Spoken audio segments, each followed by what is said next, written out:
Buenas a todos. Vamos a iniciar entonces la clase 3 de práctica contable, en la cual incorporamos unos cuantos conceptos a los que ya aprendimos en relación a la legislación laboral. La clase pasada trabajamos lo que es aportes y contribuciones y todo lo que es asignaciones familiares, y acá vamos a incorporar unos cuantos conceptos más. Bueno, arrancamos. Básicamente lo que vamos a analizar es el recibo de sueldo. Para ello tenemos que definir qué es el salario mínimo vital móvil. Ahí tienen la definición, ¿no? La menor remuneración que debe percibir un trabajador mayor de 18 años sin carga de familias en una jornada legal de trabajo, ¿sí? Aquí el sueldo mínimo que debería asegurarle la alimentación adecuada, vivienda, educación, vestimenta, asistencia sanitaria, o sea, lo básico para poder subsistir. Este salario se expresa en montos mensuales, diarios o horarios. En realidad es mensual, ¿sí? Les voy a dejar para que averigüen el monto actual del salario mínimo. Se actualiza al igual que las asignaciones familiares. Bien, entonces lo que es recibo de sueldo. Un recibo de sueldo, al igual que los documentos comerciales, es un documento que se emite en original y duplicado. El original se lo queda al empleador, firmado por el empleado, y el duplicado es para el empleador. En realidad, hoy en día con lo que es las impresiones son dos copias iguales, ¿no? Simplemente que cuando vos retiras tu recibo tenés que firmar una copia y el empleador te entrega una firmada. ¿Qué son los requisitos? ¿Qué es lo que debería tener un recibo de sueldo? Bueno, ahí los tienen anotados, ¿no? Nombre y apellido del empleador, del empleado, el quill, el cargo que desempeña, un detalle de los saberes, lugar y fecha de pago, importe neto a cobrar. Bueno, acá lo que les hice fue ponerle unos ejemplos. Estos son recibos reales, ¿sí? Lo voy a acercar a ver si se ve mejor. Míos. ¿Sí? Acá tienen un recibo, obviamente es viejo, ¿sí? ¿Cuándo es? Octubre del 2007, ¿sí? En realidad, para que vean ejemplos de que no todos los recibos son iguales. Si bien tienen que tener los determinados requisitos, la estructura cambia, no es genérico, ¿sí? Tienen entonces los datos del empleador, el quill obviamente, apellido y nombre del empleado, el documento, el cargo que desempeñas. Esto es importante porque determina la categoría también de la que uno pertenece, ¿sí? A esta categoría, tarea que desempeña, legajo. En la mayoría de las empresas, cuando tienen muchos empleados en relación de dependencia, abren un legajo para cada uno, ¿sí?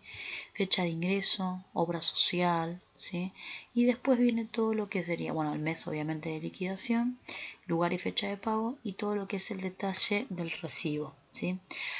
¿A qué voy con esto? Simplemente para que ustedes vean que, fíjense, en este caso se separan entre conceptos remunerativos y no remunerativos. La mayoría de los recibos esto está visible, debería estar, ¿sí?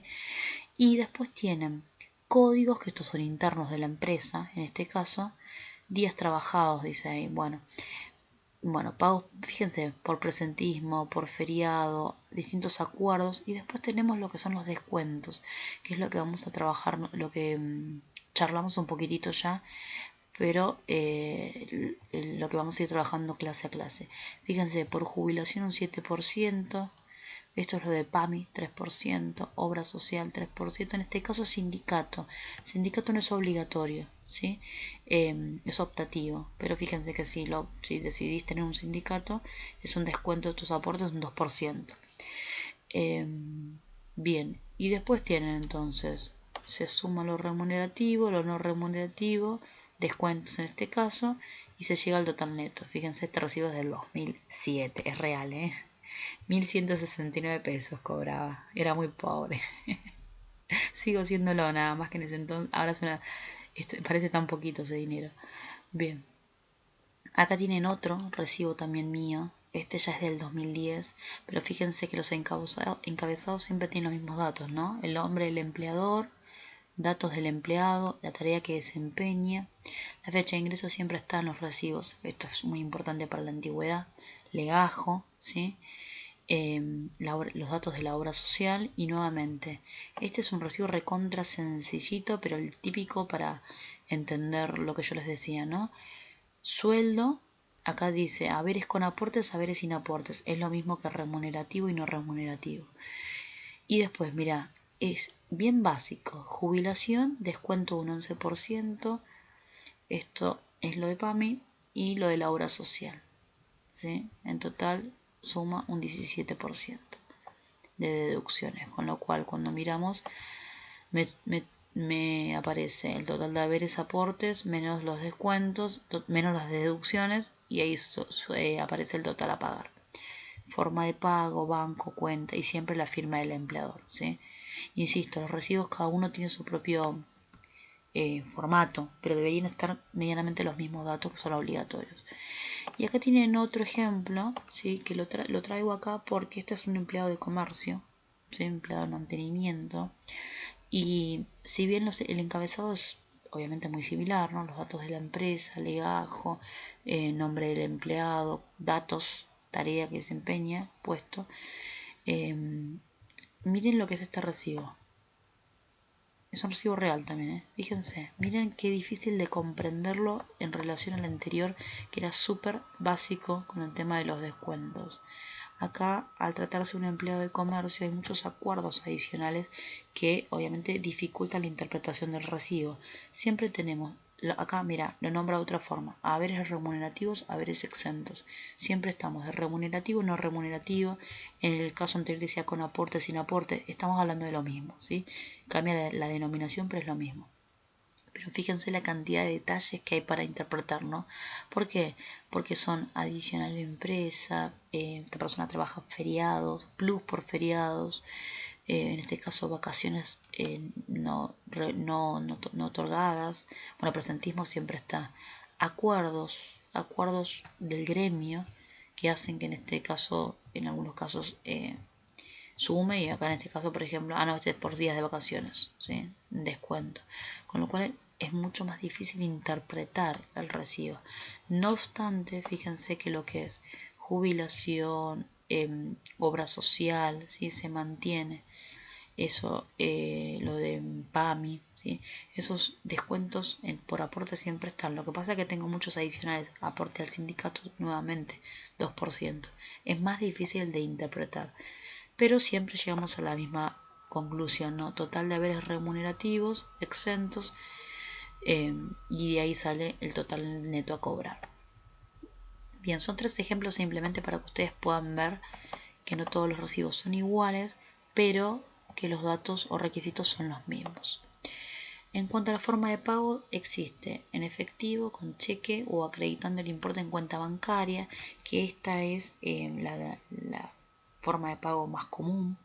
A partir de septiembre del 2001 es obligatorio el pago de salarios y otras remuneraciones en bancos. La medida se implementó mediante la apertura de las llamadas cuentas sueldos o caja de ahorros, que deben ser gratuitas para los trabajadores. Es decir, a vos te contratan en blanco en relación de dependencia y tu empleador está obligado a abrirte una cuenta sueldo o una caja de ahorro que no tiene absolutamente ningún costo para vos como empleado, ¿sí? Simplemente tenés que hacer el trámite administrativo para poder habilitar y tener tu tarjeta de débito para poder cobrar por cuenta bancaria. En cuanto a los plazos de pago, por lo general es mensual al vencimiento de cada mes, pero existen trabajos donde se hace semanalmente o quincenalmente. La ley permite un plazo máximo de extensión vencido ese periodo.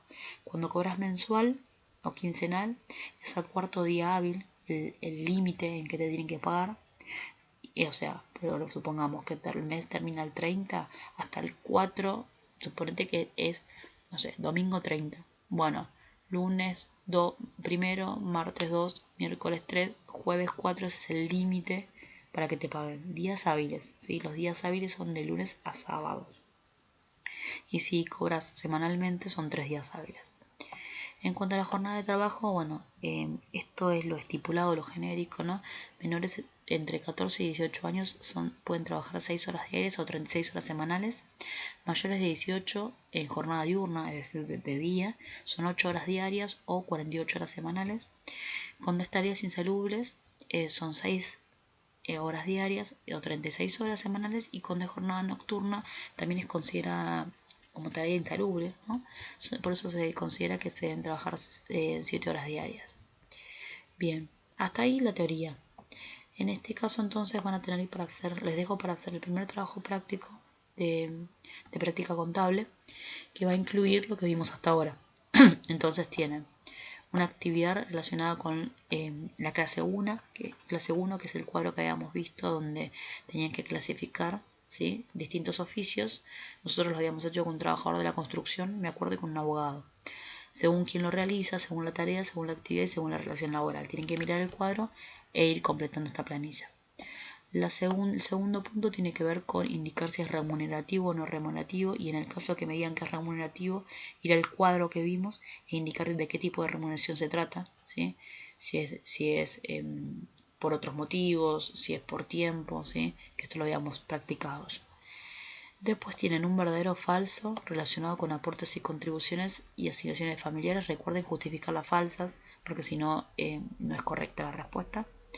Y por último, en cuanto a esto último que vimos, todo lo que es recibo de sueldo son preguntitas, ¿sí? Acá están, ¿ven? Porque les puse, ¿cuál es la diferencia entre sueldo y salario mínimo vital y móvil? ¿Cuál es el monto actual del salario? Búsquenlo y me indican la fecha de actualización. Después tienen un ejemplo, ¿no? Si me contrataron en relación de dependencia el lunes 1 del 11 y el plazo de pago acordado para el pago de la remuneración es mensual, ¿qué día voy a cobrar mi primer sueldo? Es decir, ¿cuál es el día límite para cobrarlo? Tienen que ir a un calendario y fijarse, ¿sí?, justificar la respuesta. Siguiendo el ejemplo anterior, ¿qué forma de pago debería utilizar el empleador que me contrata para abonarme mi sueldo? ¿Y qué costo tiene para mí como empleado? Bueno, vayan al apunte que lo charlamos hace un ratito. Entonces, este son el primer trabajo práctico de la materia. Les pido, si es lo posible, me lo envíen por mail. Saben que me facilita mucho la lectura, pero bueno, si no hay posibilidad, me lo mandan por WhatsApp. No hay ningún problema, mediante fotos. Cualquier duda, como siempre, me preguntan.